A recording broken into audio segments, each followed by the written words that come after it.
Olá, meus amados irmãos, que a graça e a paz de nosso Senhor Jesus Cristo esteja e permaneça com todos vocês. Eu me chamo Lindenberg e você está aqui no canal Bíblia e Teologia.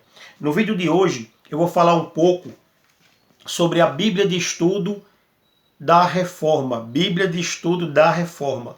Uma Bíblia que foi lançada em comemoração aos 500 anos da Reforma Protestante.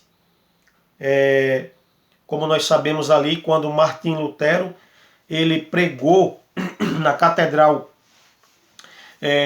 da sua cidade as 95 teses em protesto aos ensinos da Igreja Católica e Romana, certo? Então essa Bíblia foi feita em comemoração aos 500 anos da Reforma Protestante. E o interessante é que quando se fala de reforma, as pessoas agregam essa palavra aos calvinistas, quando na verdade a reforma não tem nada a ver com Calvino. A reforma na verdade começou com Martim Lutero. Ele sim é considerado o pai da reforma protestante. Claro que alguns antes dele iniciaram ali o trabalho, mas a reforma ela veio a se concretizar quando Martim Lutero ali, um monge alemão, protesta contra os ensinos antibíblicos da Igreja Romana, tá certo? Então eu tenho aqui no canal uma série de vídeos onde eu apresento, onde eu faço comentários sobre Bíblias de estudo. Eu tenho vídeos aqui comentando a Bíblia Plenitude, eu tenho um vídeo aqui no canal comentando a Bíblia de estudo pentecostal, Bíblia Day, e outras Bíblias onde eu faço algumas considerações em cima dos comentários das Bíblias de estudo. Porque como eu já falei em vídeos anteriores, os comentários bíblicos eles não são canônicos. Eles são a visão teológica de uma pessoa que é colocada nas Bíblias. Então esses comentários eles estão sujeitos a julgamento, assim como também alguma coisa que eu falar aqui, e você aí que está me assistindo pode discordar, que isso é natural, desde que haja o respeito à pessoa. Porque nós como cristãos devemos nos respeitar uns aos outros, tá certo? Então eu vou fazer aqui alguns comentários sobre essa Bíblia de Estudo da Reforma, dado a uma pequena pesquisa que eu fiz nela. Eu procurei nessa Bíblia textos que apoiassem a visão calvinista, de que o homem ele foi predestinado à salvação ou à condenação, pelo um propósito que veio da parte de Deus, independente da ação, independente da escolha do homem. Tá? Então, na Bíblia de Estudo da Reforma, eu procurei aqui textos que viessem apoiar essa doutrina. Então eu escolhi 3 textos da Bíblia. O primeiro foi João 3,16, porque Deus amou o mundo de tal maneira que deu o seu Filho unigênito para que todo aquele que nele crê não pereça, mas tenha vida eterna. Esse foi o primeiro texto.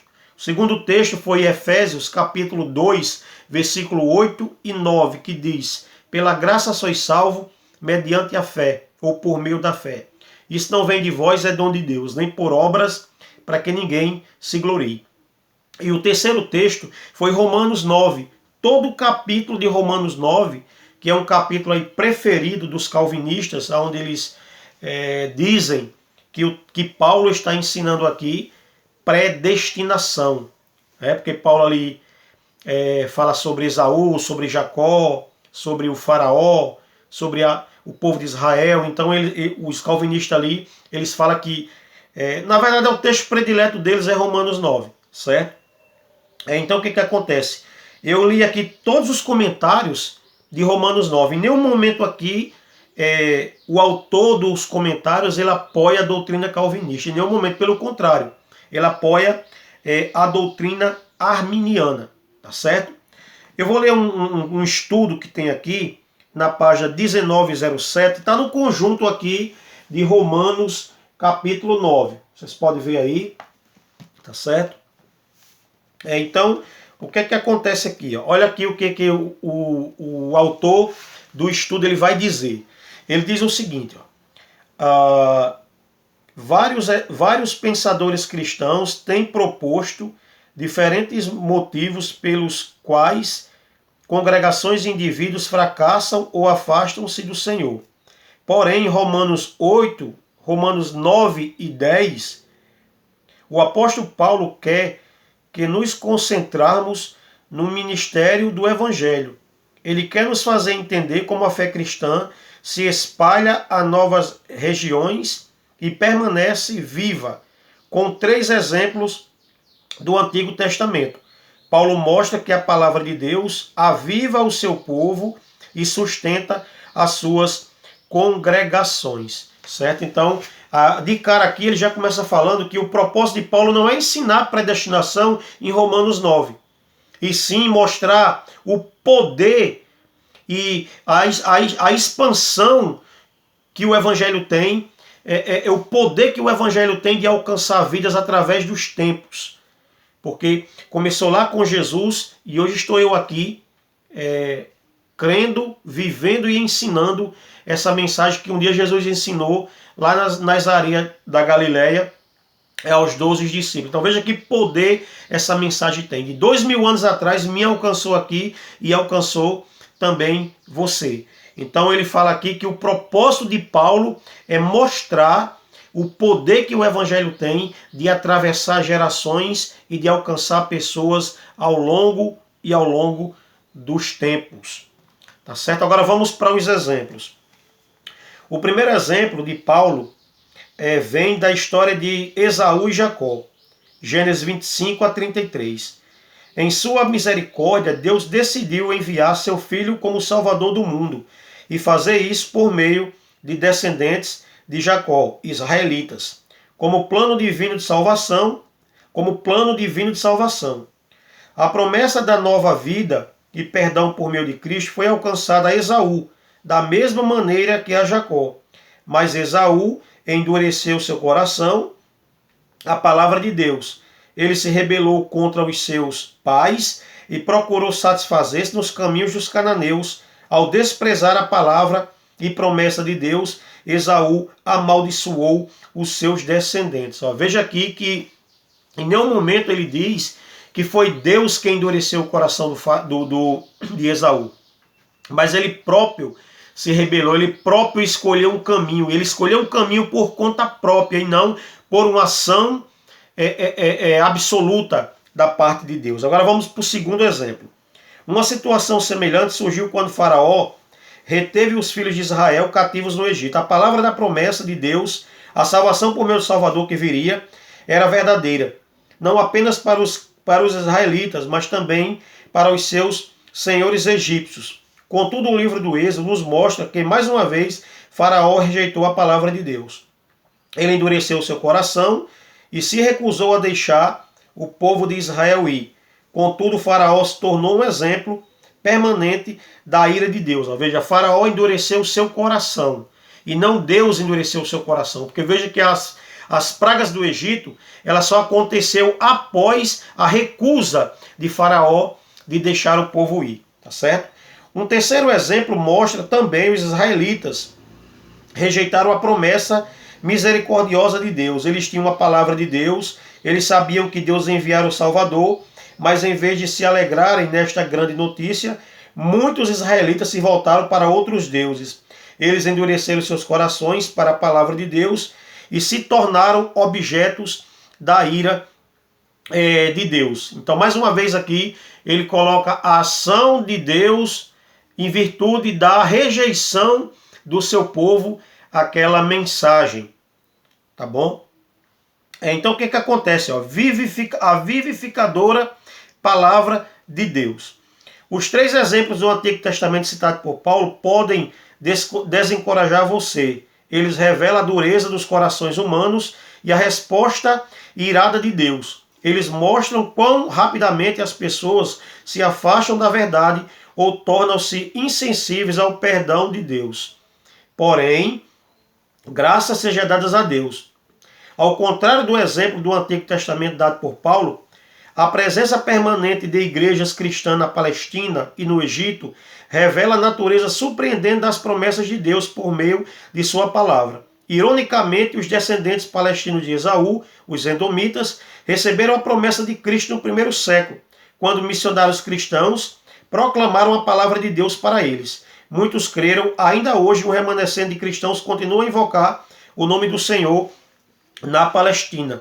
De forma geralmente igual, os descendentes de Faraó creram no Evangelho quando missionários cristãos os visitaram nos primeiros dias da igreja. Os cristãos do Egito e da Etiópia passaram a palavra de Deus de geração em geração. Apesar da fragilidade política e econômica, essas congregações têm sobrevivido às ameaças que destruíram muitas igrejas.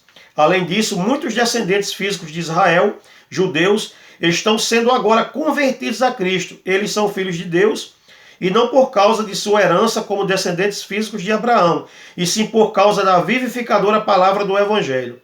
Embora uma família possa falhar ao não compartilhar sua fé com seus filhos ou vizinhos, a palavra de Deus não falha. As pessoas endurecem seus corações. E sim, Deus responde em forma de juízo. No entanto, em sua misericórdia, Deus também quebra os corações endurecidos pelo pecado e os abre para o Evangelho. Embora Esaú, Faraó e Israel tenham rejeitado ou ignorado a promessa da salvação por meio de Cristo, o Senhor grandiciosamente tem transformado os corações de muitos de seus descendentes por meio do Evangelho. Tá bom? Então, Paulo viveu na dispensação da graça. Paulo pregava o Evangelho da graça. Então, Paulo ele usa aqui exemplos para mostrar que Deus não falhou. Veja que no princípio de Romanos 9 ele fala, embora Deus não tenha falhado, mas para que um propósito maior fosse alcançado, houve toda aquele, eu vou chamar de programa de Deus, que é quando Deus, ele dentro daquele plano, ele escolhe Jacó e rejeita Esaú, tá certo? E uma coisa interessante também de se colocar aqui, quando Deus ele planeja algo na nossa vida, não é porque ele predestinou, mas porque ele vê o fim desde o princípio. Então ele planeja algo de acordo com o que ele prevê da nossa vida. Foi o que aconteceu com Esaú e Jacó. Quando ele fala, escolhi Jacó e odiei Esaú, é porque ele já sabia que futuramente esses dois irmãos iriam tomar decisões que iriam ali dividir a história do povo de Israel, e também Deus se utilizaria daquela divisão, vamos dizer assim, para cumprir os seus propósitos de que, por meio desse povo, do povo de Israel, o Evangelho chegasse até nós. Tá bom, meus irmãos? Então, que Deus abençoe a todos. Eu espero que vocês tenham gostado desse vídeo. E o propósito da Bíblia de Estudo da Reforma é trazer uma visão ali arminiana. E você que tem a Bíblia da Reforma aí, pode pesquisar Romanos 9. Todos os comentários ali, as notas de rodapé, ele vai apoiar a doutrina arminiana, ou seja, a liberdade do homem e a ação de Deus mediante a rebeldia da pessoa. E não que Deus coloca na pessoa ali ou predestina a pessoa a ser uma pessoa rebelde. Tá bom, meus irmãos? Então que Deus abençoe você, que Deus abençoe a sua família, em nome de Jesus.